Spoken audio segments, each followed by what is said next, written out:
Hello everybody. I finally found some time to sit down and record this session on providing feedback to other people. Now this is an extremely important skill for you as a manager to master.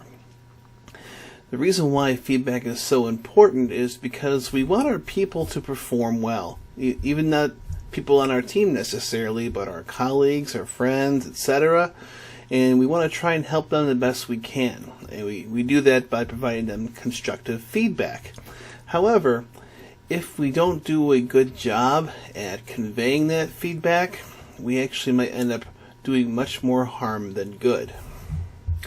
When we are providing feedback, what we want to do is avoid getting a reaction, emotional reaction of resistance or blowback. The reason why this is important is because we want to be able to maintain the cooperation of the individual going forward on this project, and then after the project is over, we want to be able to continue to work well with them on upcoming projects.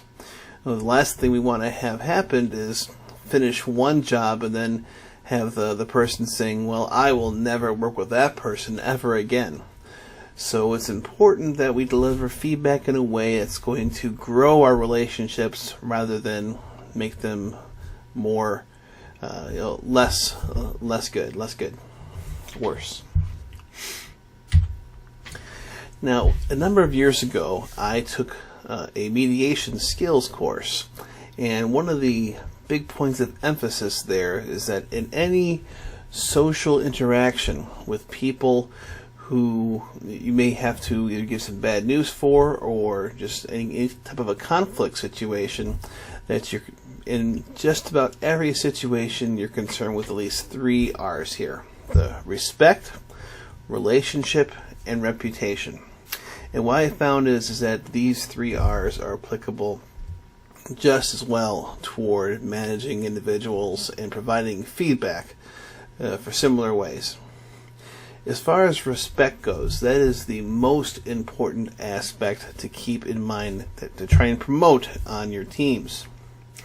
You see, there are historically a number of teams where the players didn't really get along very well, but nevertheless they were able to perform well. And the only reason that is that each person had a mutual respect of the rules, such that the constraints and the guidelines by which people are working together, that was something that everybody understood and dealt with. If you don't have those constraints or those ways of seeing the world and governing behavior, then there's not going to be much of a possibility for productive effort, because if you don't know the rules, there's no way to play a game properly. So respect is number 1. Relationship is not necessary, but if you have good relationships as you do your work, it makes life a lot more interesting, a lot more fun and enjoyable. So we want to have good relationships as well. Finally, reputation. Particularly when it comes to giving feedback, what you want to do is convey that feedback in a way that will allow the person to save face. So we want to make sure that we deliver it gently, combined with positive feedback as well. If it's particularly biting, I would probably do it in private. And but all in all, those are the 3 aspects that you should be thinking about as you craft your messages to the individual when you provide them feedback. Now, we were talking about the idea of resistance and how we're trying to avoid an emotional reaction of resistance. And to make this more clear, I really like using the analogy of using a ladder. If you climb a ladder, if you were on the first step or 2, chances are, even if you fall off, you're not going to hurt yourself, you're not very high up, and in most cases you can simply hop off and there's no problem. But as you climb those steps higher and higher, the risks of a fall go up because the costs of a fall in terms of pain and injury are higher, and as such you have to exercise a great deal more care in how you work at those higher steps.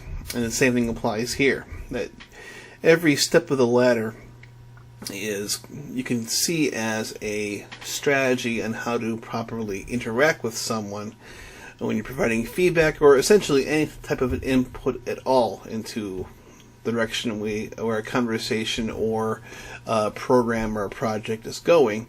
So this will give you some idea to how to make your influence felt in the way that is the least amount of risk appropriate for that particular issue. So the first thing you can do is simply observe. And when we say observing is simply quietly observing the situation and the surroundings. Now, why is this important?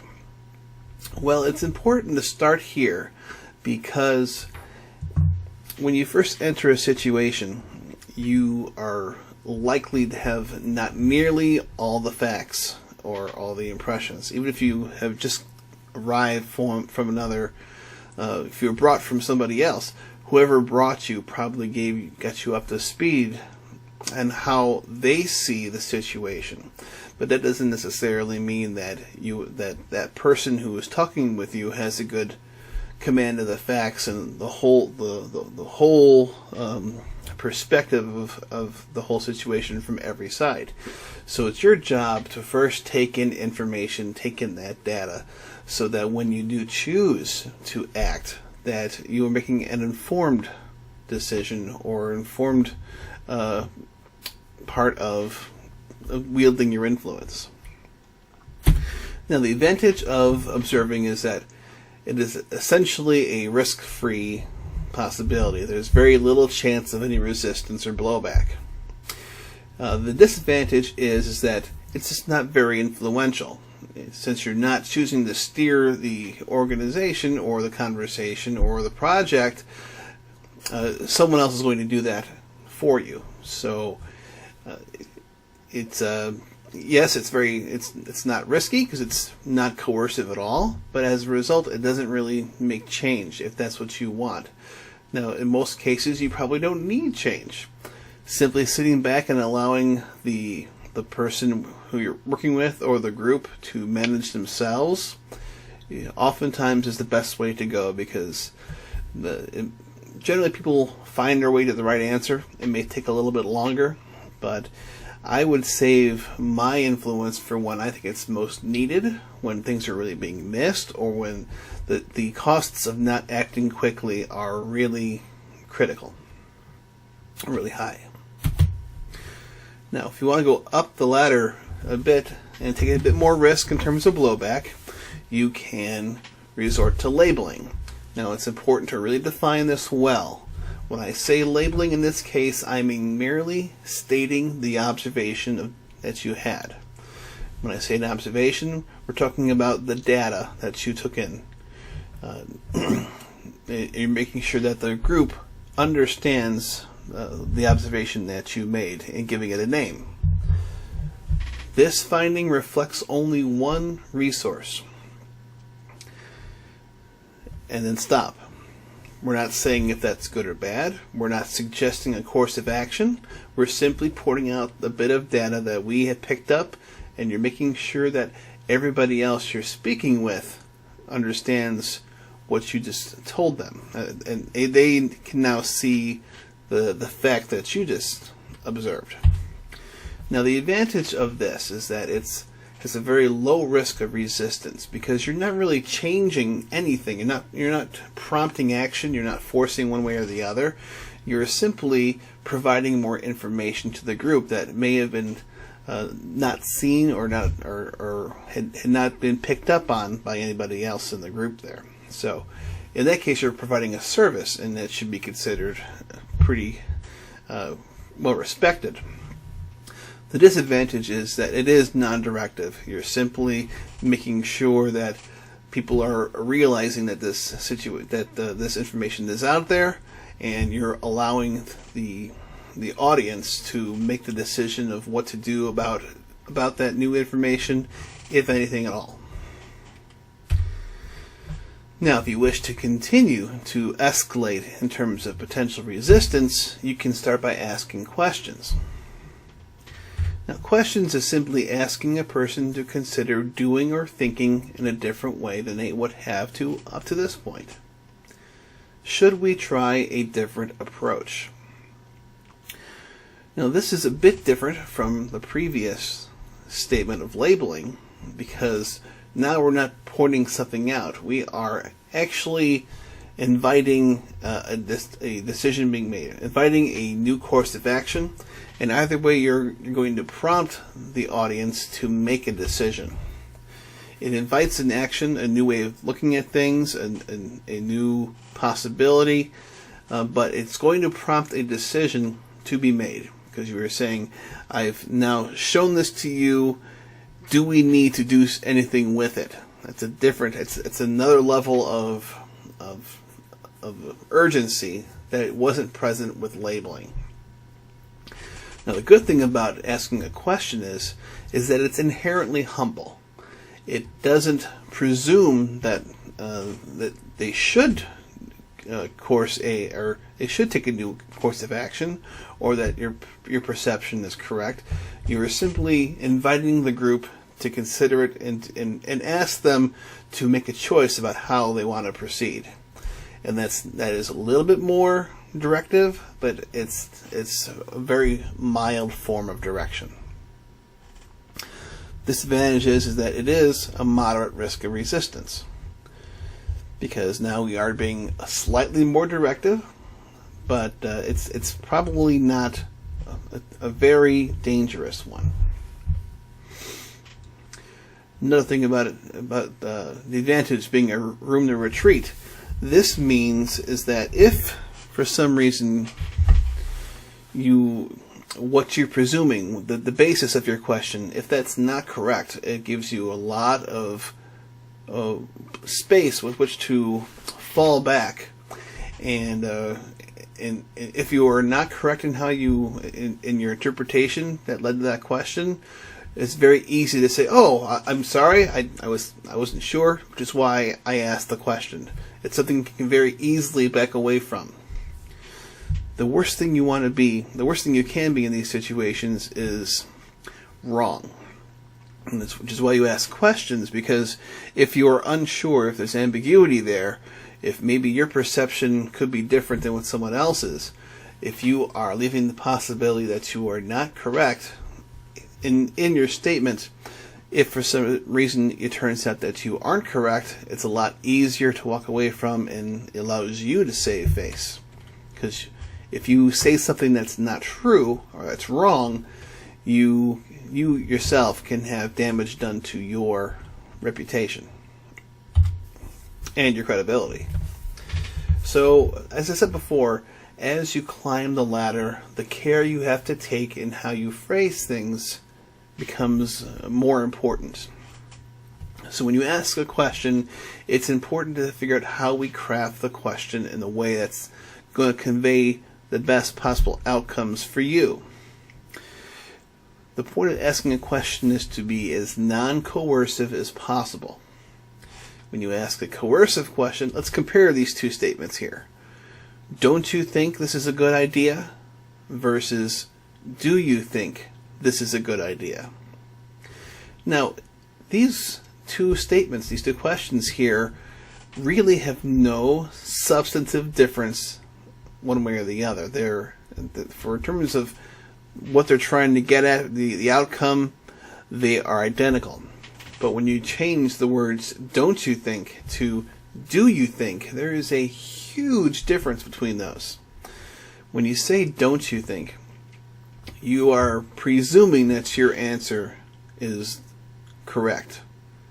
Anybody who disagrees with this statement, in your mind, is wrong, or has not a complete command of the facts, or it could be they just don't have the mental faculties to really arrive at the right idea. So when you say "don't you think that," If you're talking to someone who does not share that perception, you're going to put that person on the defensive. And when that happens, resistance is right around the corner. So it's always best to craft your question in ways that you're not presuming an answer. Do you think this is a good idea? It's a much better way than say, don't you think? Okay? If asking questions isn't get the action that you feel is warranted, you can escalate again and go up to declarations or statements. This is, when you say a declaration, you're asserting something to be true or real. For example, could be, we're behind schedule, we must fix it. If the person who has said this stopped at, we're behind schedule, that's a label, but by now suggesting a course of action to address that, we've now made it a statement. This is what we must do, we should do, we ought to do.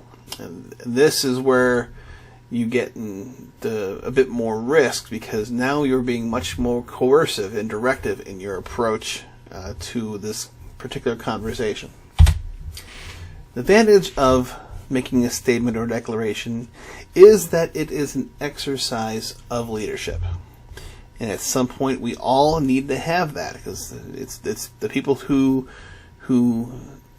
exercise leadership which allow substantive gains and changes to occur in our organizations. But the people who are always issuing these kinds of statements, eventually people stop listening to them, because people have an innate suspicion of people who are always wielding authority.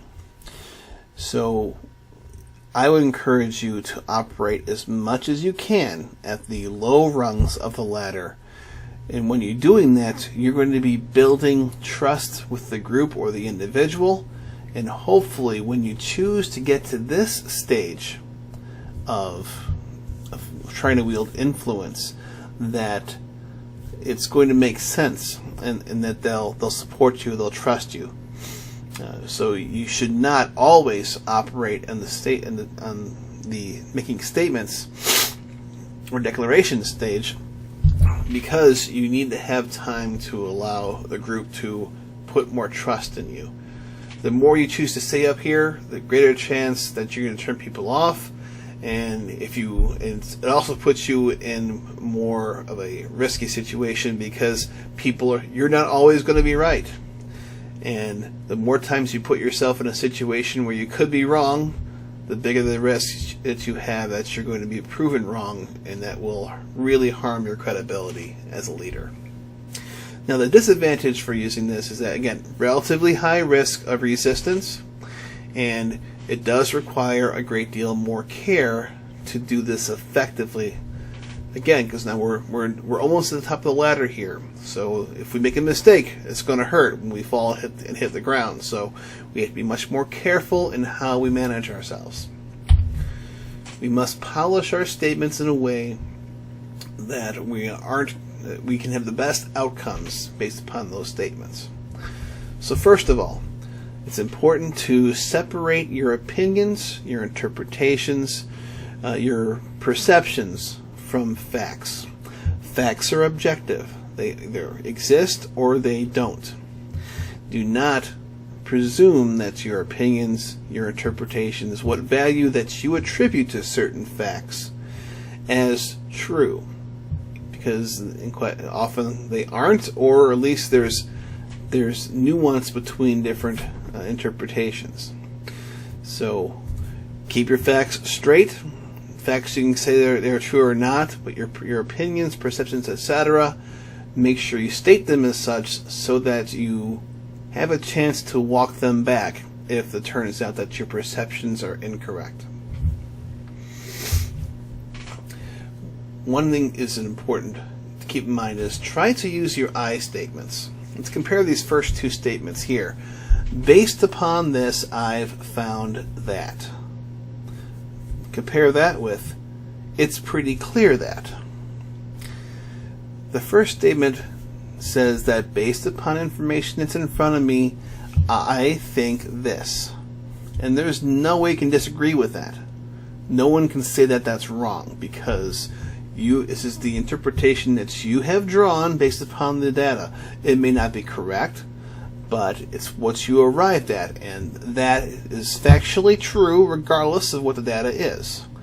But if you were to say it's pretty clear that, in that case you are making a objective statement. You're saying that anybody who disagrees with this is wrong.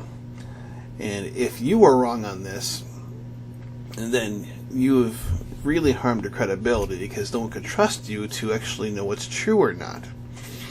So speak for yourself. The next possibility is, if someone asks you about what course you should go, you don't want to say, well, you should do this, you ought to do this. That's not the way to go, because again, you want to be non-coercive, non-directive.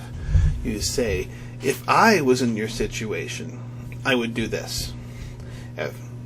That is a perfectly valid way of approaching something. What you're wanting to do is saying, I'm not you. I think that you might disagree with this, but the best course of action to me in your situation would be to do that. And that is a perfectly fine way of addressing that question. And it also allows you the chance to be wrong and still save face.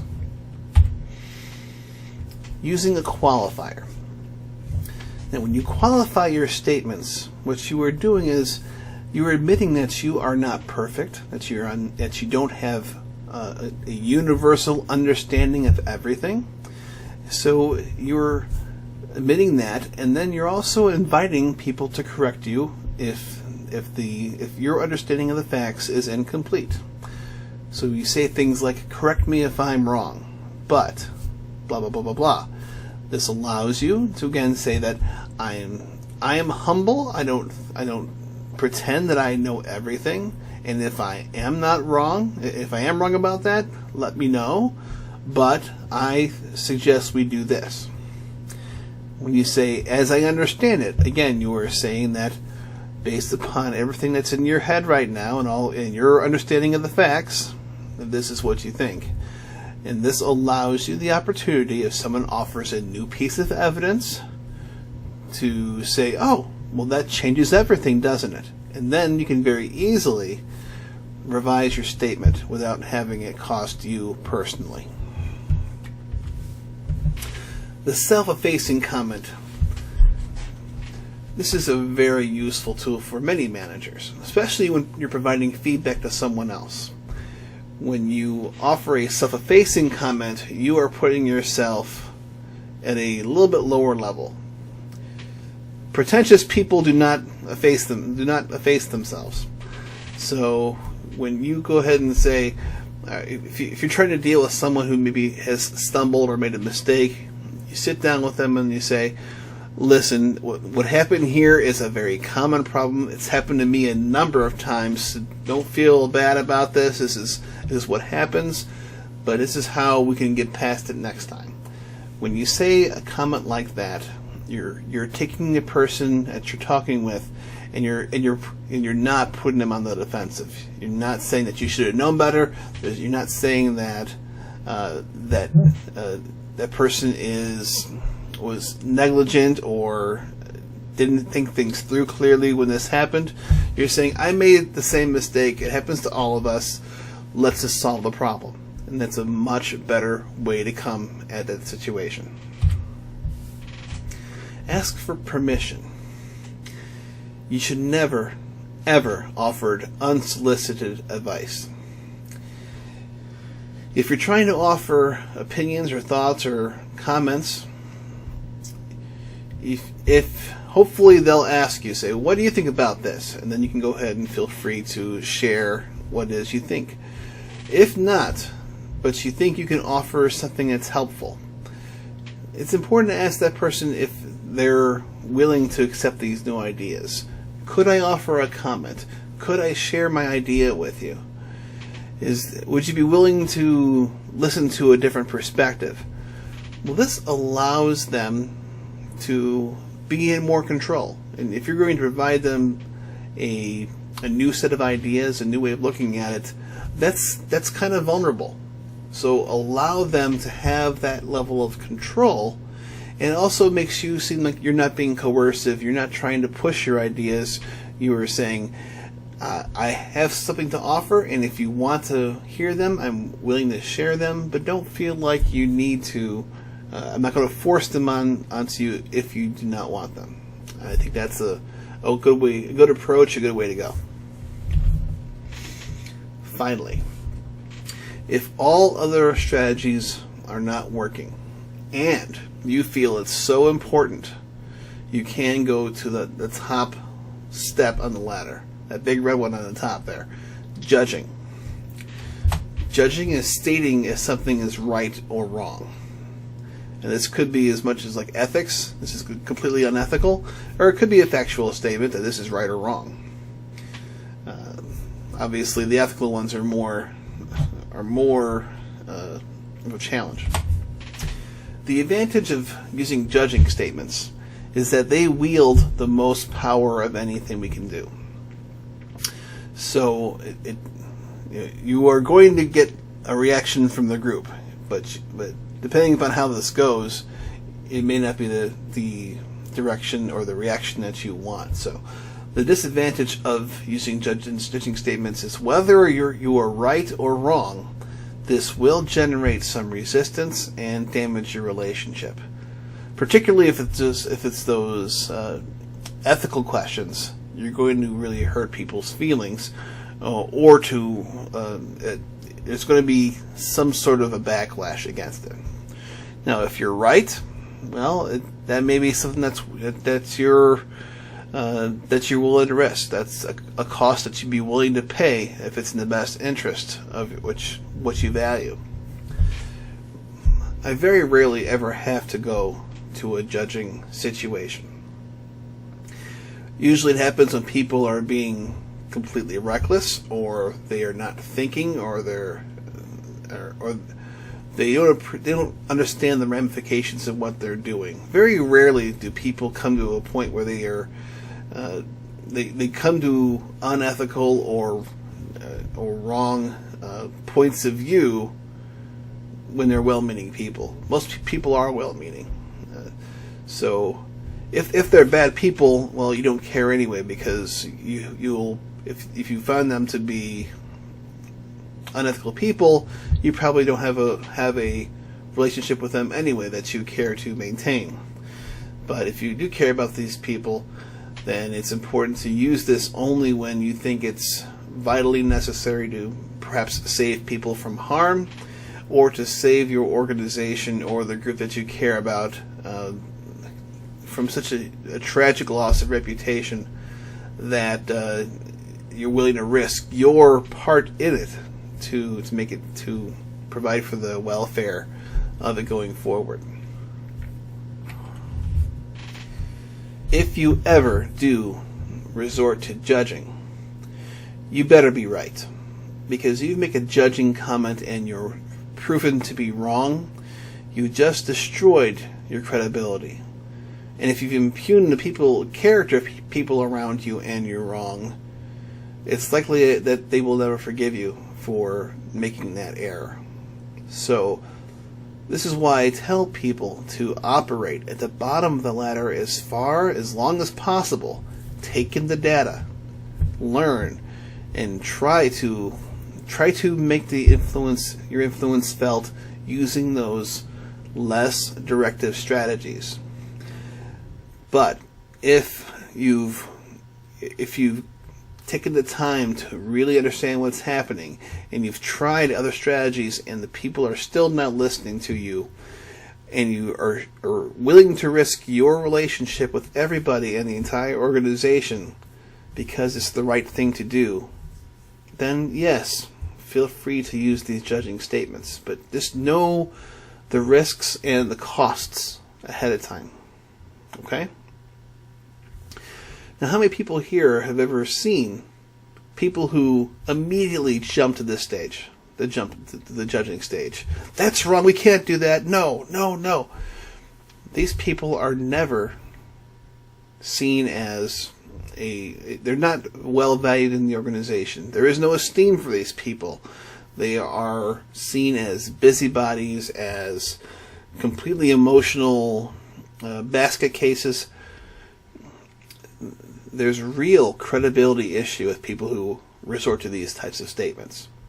If you want to be perceived as influential, as someone who's valued in terms of their opinions, you have to display humility and you have to use discretion in how you provide feedback, which is why you need to operate at the lower rungs of the resistance ladder as much as possible, because this will allow you to build the trust in the other people around you, so that when it comes time for you to escalate things, that they'll stay with you. That's the key takeaway here. Finally, when it comes to providing critical comments, when you deliver negative feedback, you have to do it very carefully. And there's a very simple way to do it, which will allow you to best allow that feedback to be integrated. It's called the feedback sandwich. You issue a complimentary comment, you offer your critical comment, and you conclude with another complimentary comment.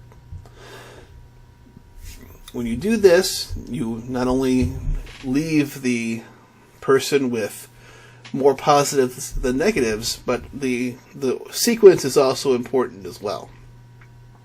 Because when you start a feedback session with a critical comment, people are most likely to turn off. You start with a negative thing, it usually makes the rest of the conversation not heard, or the person has a hard time listening to it. So you definitely not want to start off with a bad comment. Additionally, you don't want to end with a critical comment, because it's the last point that people take with them most emotionally. So you want to leave them with a smile. So start with a positive comment, offer the bit of criticism you have, and then end with a positive comment.